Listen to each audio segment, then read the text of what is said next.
We got to get these slip covers washed. I love your college. It's gorgeous. The campus is amazing. Please don't record that. But these slip covers have not been washed since 1983. Actually, Our students have been back we've here. had casts of the National Broadway tour of Rent, Yeah. of Chorus Line. They sat on these couches? Chorus Line. I do. Sat on these very couches. We've All got right. Bill Clinton and Romney. Laura Bill Bush. Clinton sat on this? They all sat on these couches. Yeah. Sketchy. And we need to help them. Yeah. But lately, apparently, students have come through, so. Apparently. I apologize. All right, this is amazing. This is, how's it going? What can I do for you? Do you guys have any questions? Who do I talk to? So you're going to talk to her. Where do I look? You're going to look here the whole time, okay? The whole time? Yeah. You can look at me the whole time. They're Okay. going to be asking Yeah, questions. we'll ask but questions, but you'll Okay. answer to her. Yeah. Okay. Do you guys, anybody wants to start, or can I go You ahead? say and spell your first and last name for us. Seriously? I'm just kidding. Okay, so I'm gonna start then. So you obviously are known, and a lot of people are coming here today. One of the reasons it's because of one of the main characters you've played, but you are much more than that. And watching a lot of the interviews you've done, it's amazing to see the person inside you. Can you tell us a little bit about how it is, kind of like breaking that shell and showing people who you are outside of the character that a lot of people know you for? Yeah, so I'm best known for playing Dwight Schrute, obviously, for 10 years on perhaps the greatest television show ever made. Yes. Thank you, thank you, thank you. Next to The Sopranos, and next to Breaking Bad, and next to Mad Men, and next to Game of Thrones.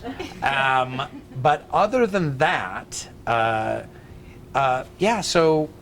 lot of people have trouble putting it together that actors play characters, and so obviously Dwight is one of dozens and dozens of characters that I've played over a career that started when I graduated from college in 1989. And I have a lot of different interests, and I've written 3 books, and done hundreds of podcasts, and I've started companies and written screenplays and directed, and I have a lot of interests, and I'm a pretty good tennis player, and a lot of my conversations that I have with Office fans are about stuff that I'm passionate about, mental health issues with young people, as well as spirituality and spiritual tools for personal and social transformation. These are just passions that I've had for 20 or 30 years, and because people are Office fans, they'll show up to see me, and I get to talk to them about stuff that I'm truly passionate about.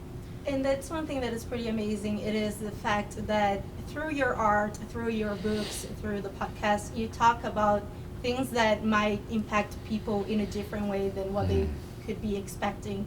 How is it having this platform to talk about hope, to talk about faith, and things like that?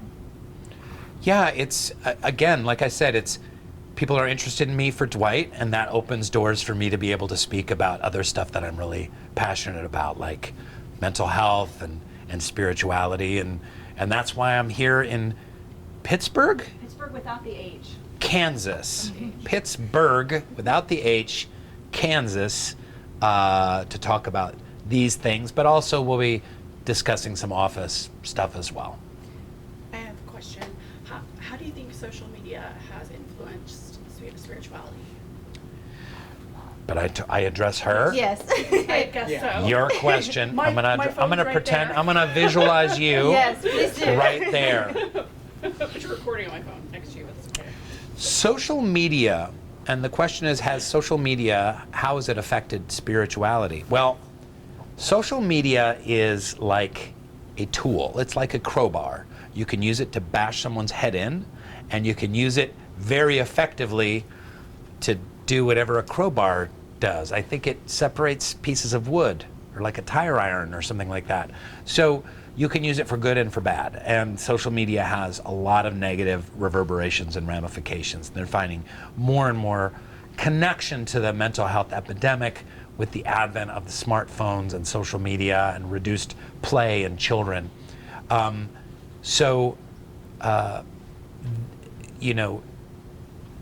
social media has negatively impacted spirituality in a lot of ways. It's taken people further away from connection. And all spirituality is based in connection. Person to person, person to self, person to nature, person to God. So there are negative impacts.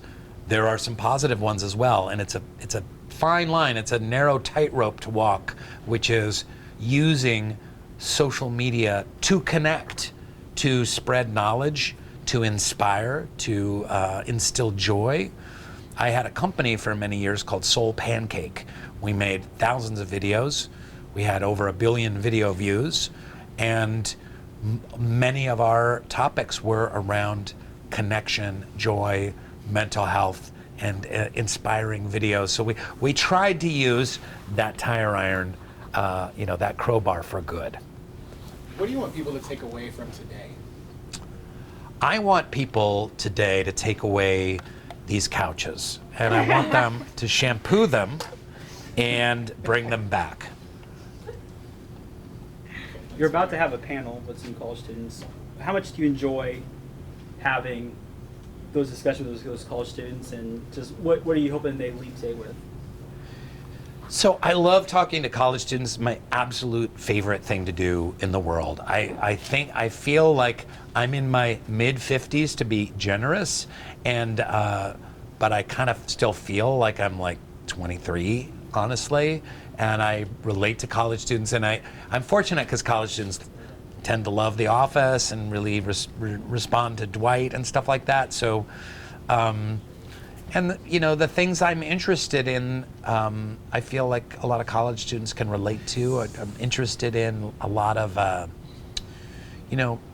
besides issues around mental health, around learning and curiosity and wonder and life journeys and finding oneself. So I can't wait to get in front of this panel of college students. Let me at them.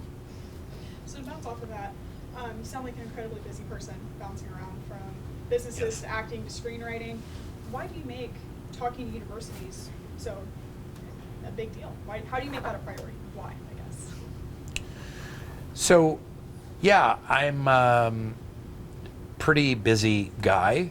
Besides the acting, podcasting, writing books, traveling. I leave tomorrow night to go to India, and I'm going to go meet with the Dalai Lama as part of a group. So from Pittsburgh, Kansas to Dharamshala, India, that's not a route that's taken too often. So maybe I'm the first, I don't know. But I always make time to do talks at colleges because it's really my favorite thing to do. The stuff I'm passionate about sharing, college students seem to be very receptive to and open to.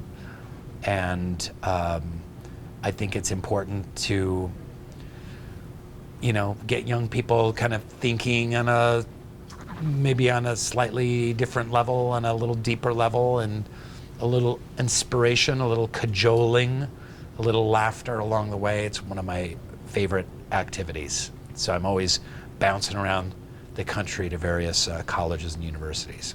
You've dealt With that, oh, sorry. With that, he's got to get into a student Okay. panel. So we're going to thank you for spending time with us Sure. on these awful couch cushions. But Yeah. we'd like to get him